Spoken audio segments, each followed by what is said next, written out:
दोस्तों नमस्कार, मैं हूँ भास्कर खवास और मैं करता हूँ फिर से आप सबका स्वागत हमारे और आपके इस यूट्यूब चैनल भास्कर खवास पर। तो दोस्तों, आज की इस वीडियो में हम लोग बात करेंगे the first chapter of our English subject, that is a letter to God, which is the first chapter of our first flight. तो इसी चैप्टर को चलिए हम सबसे पहले समझते हैं। देखिए, अब आपके पास समय नहीं है तो अब आपको पढ़ना मैंडेटरी है और अब आपको पढ़ना पड़ेगा। तो चलिए इस चैप्टर को स्टार्ट करते हैं। A letter to God. So as per the name हम लोग समझ सकते हैं कि ये चैप्टर एक ऐसा बात बता रहा है कि आप भगवान को कोई पत्र लिख रहे हैं। तो इस चैप्टर में इसी के बारे में कहानी एक लिखी हुई है, जो कि बहुत इंटरेस्टिंग कहानी है। आप सबको ये पढ़कर बहुत ज़्यादा इंटरेस्ट आएगा। तो चलिए इस कहानी को पढ़ते हैं। तो सबसे पहले कहते हैं, बिफोर यू रीड दे से फेथ कैन मूव माउंटेन्स। हमें पता है कि हमारा विश्वास माउंटेन को मूव कर सकता है, but should we put our faith in, this is the question in the story delicately poses. अर्थात क्या हम अपने विश्वास को पूरी तरह से डालते हैं, पूरी तरह से देते हैं।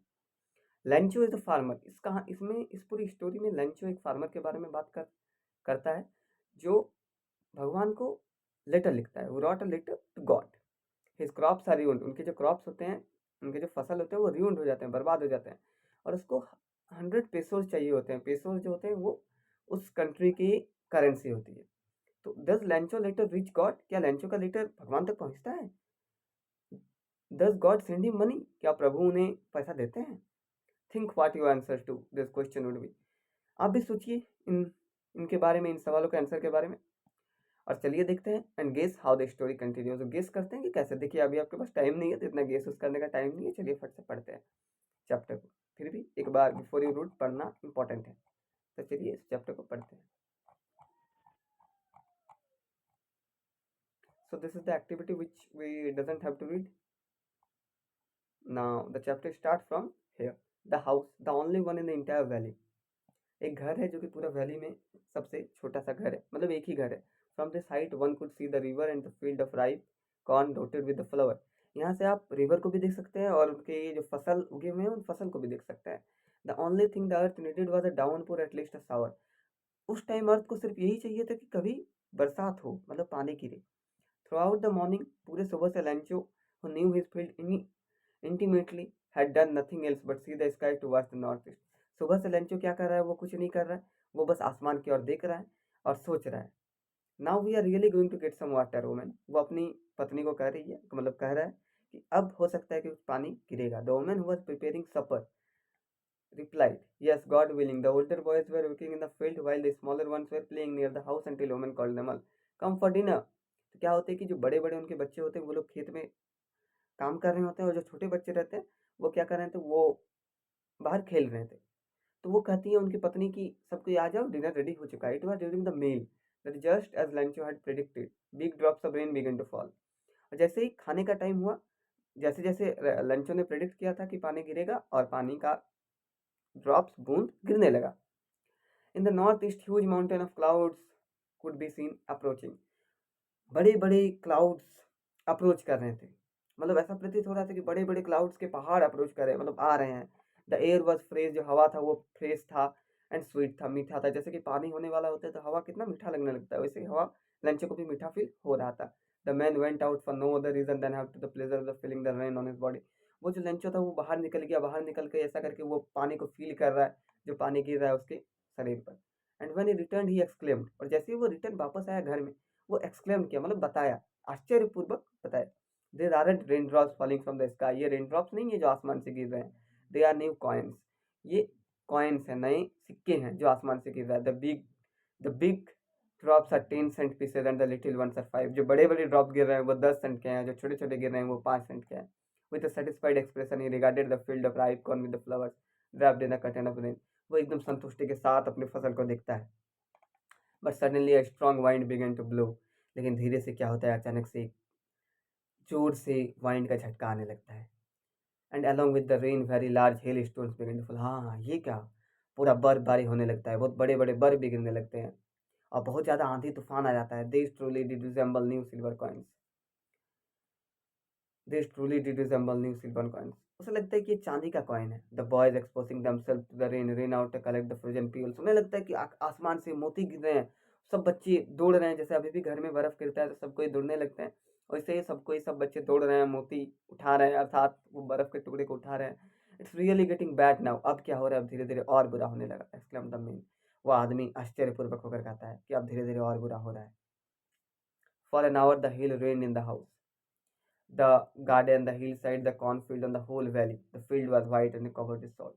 1 घंटा लगभग यही चीज होते रहता है, पूरा फील्ड नमक से कवर्ड हो चुका है, अर्थात मतलब ऐसा प्रतीत हो रहा है कि पूरा फील्ड नमक से कवर्ड हो चुका है। Not a leaf remained on the trees, पेड़ के में एक भी पत्ता बचा हुआ नहीं है। The corn was totally destroyed, जो कॉर्न उनका मक्का जो लगा हुआ था वो पूरी तरह से बर्बाद हो चुका है।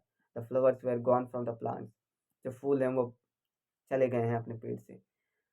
द स्टॉर्म हैड पास्ट, वो जो आंधी था, when the storm has passed, वो जो आंधी पास हो चुका।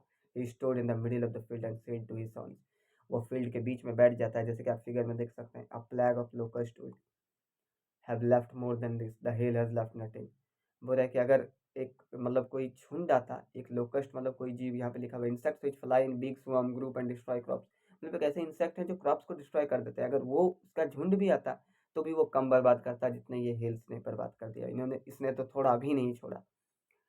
This year will have no corn, इस साल हमें थोड़ा भी मक्का नहीं मिलेगा। That night was a sorrowful one, वो रात एक बहुत ही दुखद रात थी। All of our work, all our work for nothing, हमारा जो सारा मेहनत है वो बर्बाद हो गया। There no one who can help us, अब और कोई नहीं है जो हमें मदद कर सकता है। We all are hungry this year, हम लोग इस साल भूखे ही रह जाएंगे। तो उसके बाद ऑरल कंप्रेंशन चेक, अभी उतना टाइम नहीं है तो आगे बढ़ते हैं। But in the hearts of all, लेकिन हम सब के दिल में, who lived in the solitary house in the middle of the valley, there was a single hope, लेकिन हम सब में, हम सब के दिल में एक आशा, एक इच्छा हमेशा और हर पल रहती है, वो है the hope of God, the hope of the supreme, the hope of Prabhu, Prabhu की सहायता, कि प्रभु तो हैं, कोई है ना है लेकिन प्रभु हैं। वही चीज़ लिंचो भी सोचता है। Don't be so upset even though this seems like a total loss, फिर भी वो सोचता है कि इतना अपसेट नहीं होना चाहिए, पूरी तरह से बर्बादी है लेकिन फिर भी हमें पूरी तरह से अपसेट नहीं होना है। Remember no one dies of hunger, याद रखो कि कोई भूख से मरता नहीं है। That's what they say, no one dies of hunger, कोई भी भूख से मरता नहीं है। All through the night Lencho thought only his one is hope to help of God, पूरा लैंचो बस यही सोचता है कि प्रभु से कब हम सहायता लेंगे। Whose eyes, as he had been instructed, see everything what is deep in one's consciousness, उसकी आंखें सब कुछ देख सकता है, उसकी आंखों में विश्वास है कि हाँ, अगर कोई मदद नहीं करने वाला है तो एक जन मदद करेगा, वो है God. Lencho was an ox of a man working like an animal in the field but still he knew how to read. वो लेंचो जो है वो एक बैल जैसा व्यक्ति है, वो पूरा दिन फील्ड में काम करता है लेकिन फिर भी उसे ये पता है कि कैसे लिखते हैं, हाउ टू राइट।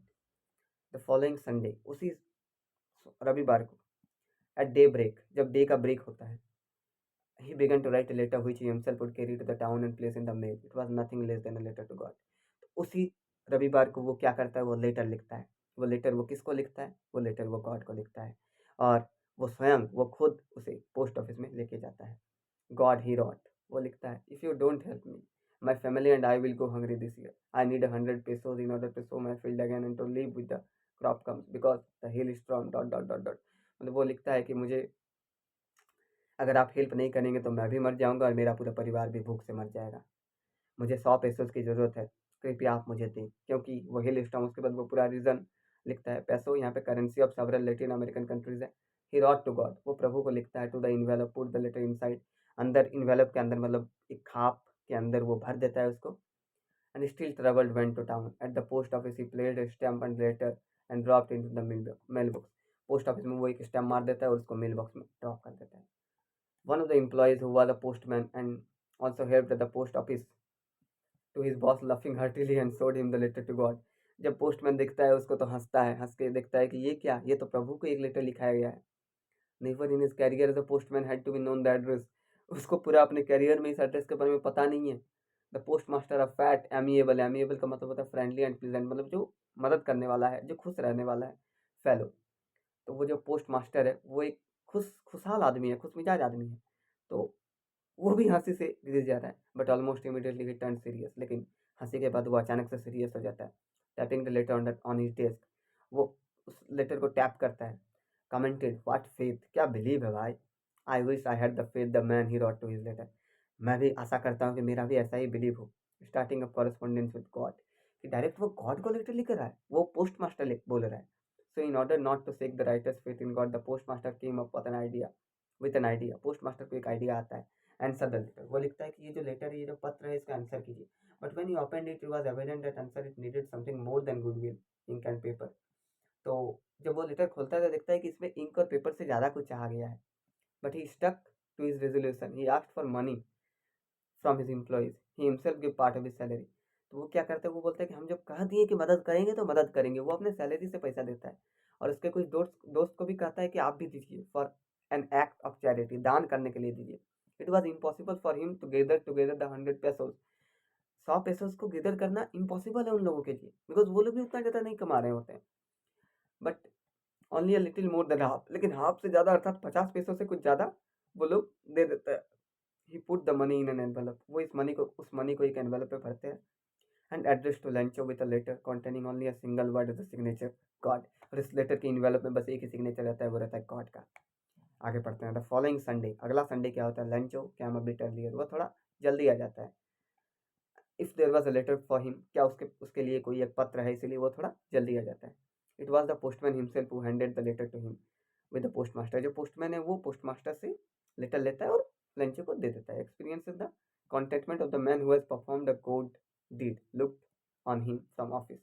मतलब उसके संतुष्टि के लिए वो उसको पर्सनली देता है वो letter. Lencho showed not the slightest surprise, Lencho को थोड़ा भी सरप्राइज नहीं होता है, थोड़ा भी आश्चर्यचकित नहीं होता है वो रिप्लाई देखने के बाद, लेकिन वो कॉन्फिडेंस में रहता है।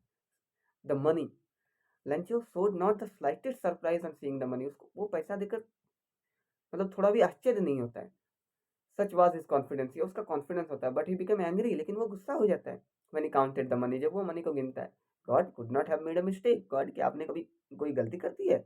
Not could you have denied Lencho what he had requested, या फिर आप मैंने जो रिक्वेस्ट किया था उसको डिनाई कर रहे थे। Immediately Lencho went up the window to ask the paper and ink, वो विंडो पे जाता है और पेपर और इंक को खोजता है। On the public writing table he started to write, public writing table में वो लिखना स्टार्ट कर देता है। We much wrinkling of his brow caused by the effort he had to make his express his ideas, पूरा एकदम bro को wrinkle करके एकदम पूरा एफर्ट्स लगा के लेंचो लिख रहा होता है। और उसके बाद वो एक स्टंप खरीदता है और उसको चिपका देता है।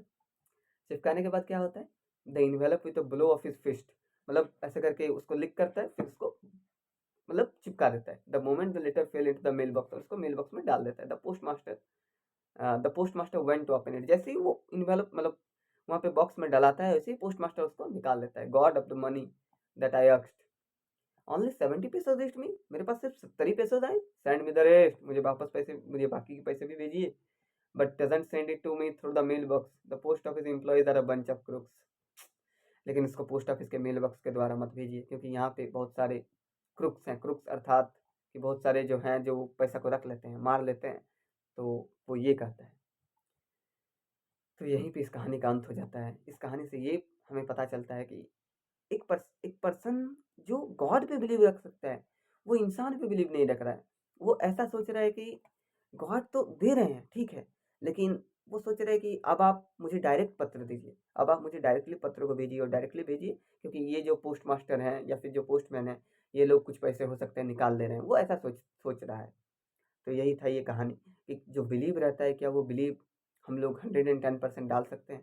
क्या वो बिलीव हम लोग, अगर हम भगवान पे बिलीव कर सकते हैं, अगर भगवान हमको लेटर रिटर्न कर सकते हैं, देन हमें ह्यूमंस पे भी बिलीव करना चाहिए। लेकिन ये स्टोरी में जैसा है कि वो जो लैंचो रहता है, उस पर उसको गॉड पे आंख बंद करके भरोसा है, लेकिन वो ये कहते हैं कि आप अगली बार से मुझे डायरेक्टली अमाउंट को भेजिएगा।